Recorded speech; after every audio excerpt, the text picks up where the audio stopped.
Hello friend, कैसे हो? उम्मीद करता हूँ बढ़िया हो। तो आइए आज फिर से मैं एक नए वीडियो को लेकर उपस्थित हुआ हूँ। आज का हमारा टॉपिक है शब्द। तो शब्द के बारे में हमने पीछे वाली वीडियो में पढ़ा था कि शब्द के भेद कितने हैं। तो उनमें से हमने 3 भेद हमने पढ़ लिए थे। कौन कौन से?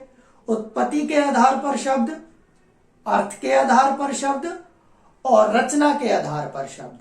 अगर उनमें से कहीं भी आपको कोई दिक्कत है तो आप उसके लिए मेरे को कमेंट कर सकते हैं। मैं आपका उस चीज का जवाब दूंगा, आपको उसका आंसर दूंगा। तो आज हम फिर पढ़ रहे हैं इसका अंतिम भाग, शब्द का अंतिम जो है 4th भाग, रूप या प्रयोग के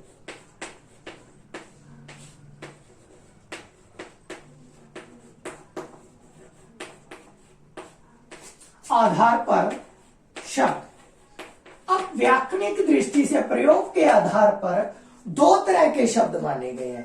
एक तो विकारी शब्द और एक अविकारी शब्द।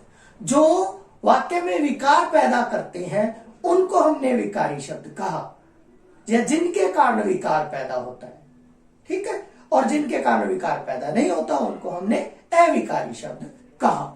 तो पहले नोट करते जाए साथ के साथ, विकारी शब्द क्या है? विकारी शब्द वे शब्द जिनमें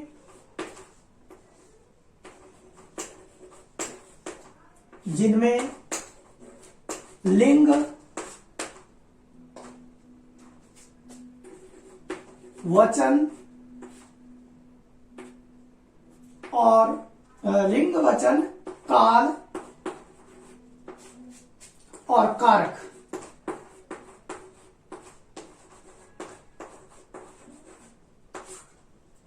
इन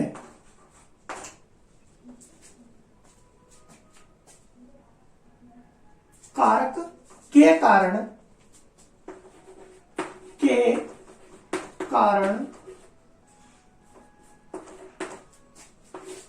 कोई विकार या परिवर्तन होता है। परिवर्तन होता है, उन्हें विकारी शब्द कहते हैं।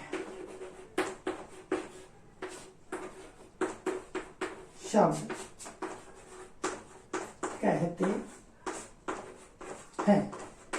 जैसे मैं लिखता हूं लड़का, ठीक है। लड़का स्कूल जाता है।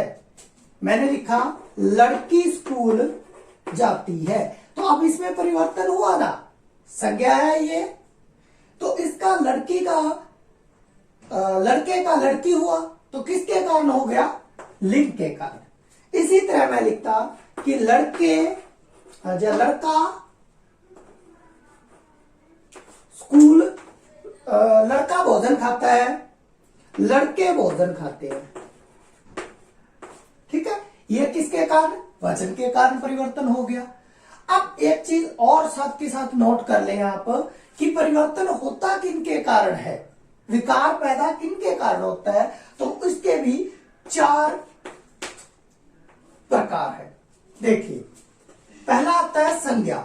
या तो संज्ञा के आधार पर परिवर्तन होगा, या दूसरा संज्ञा के जैसे लड़का की, या फिर कोई भी आप उदाहरण ले सकते हो, ठीक है, लड़की।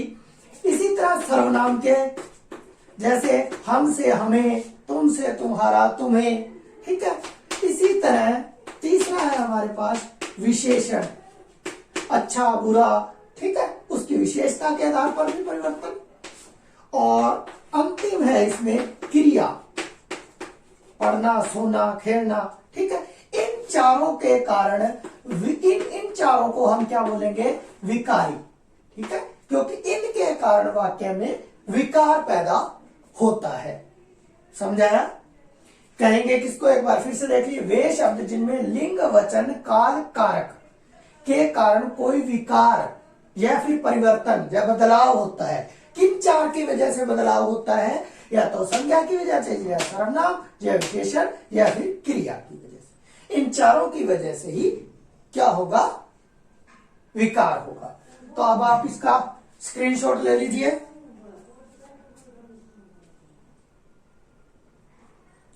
ठीक है, हो गया। आगे दूसरा देखिए, फिर इसका दूसरा देखिए।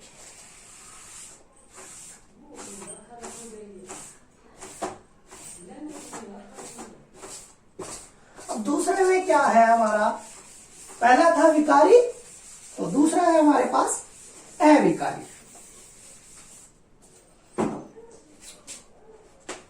दूसरा लिखो,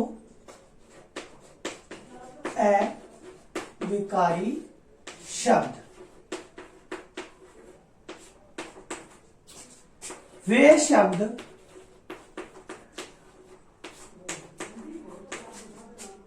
जिनमें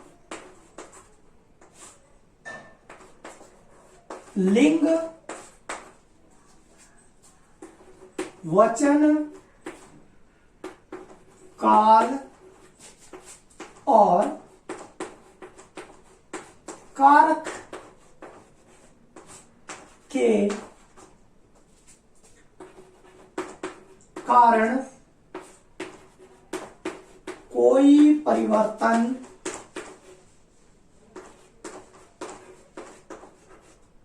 या विकार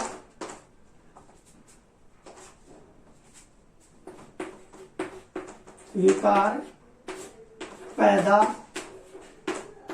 नहीं होता है,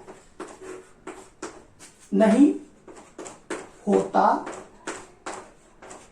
है। समझाया? उसे या उन्हें कोई विकार पैदा नहीं होता है, उन्हें अविकारी शब्द कहते हैं। उन्हें अविकारी शब्द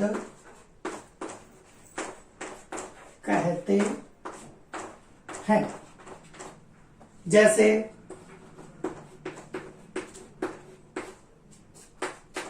घोड़ा,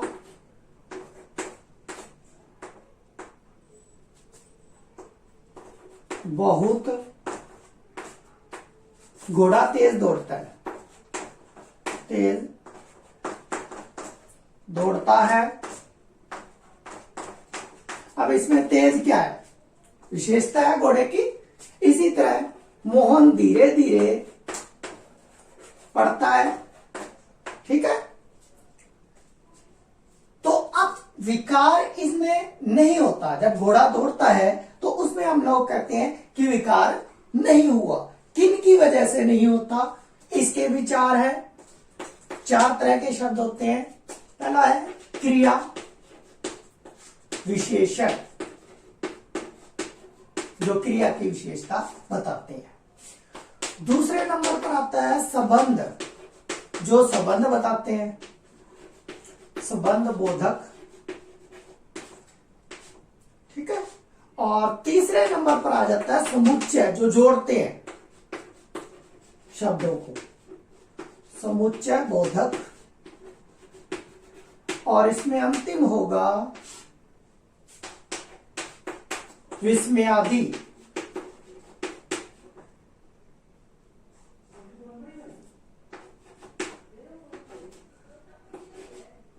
विस्मयादि बोधक। ठीक है, जिसमें हमें हैरानी, खुशी या दुख का पता चले। इन चारों के कारण, ठीक है, अगर मैं कहता हूं हे राम, या हाय कितना गंदा दृश्य है, तो इसमें कोई परिवर्तन नहीं होता वाक्य में। ठीक है, कोई विकार नहीं होगा उनकी, इनकी वजह से। तो जिनकी वजह से विकार पैदा हो वो विकारी, और जिनकी वजह से विकार पैदा ना हो वो अविकारी। इन चार की वजह से विकार पैदा हमारे नहीं होता, इसलिए इनको अविकारी कहा जाएगा। ठीक है, तो मैं उम्मीद करता हूं कि आपको ये अच्छे से समझ आ गया होगा। इसका आप स्क्रीनशॉट ले लीजिए।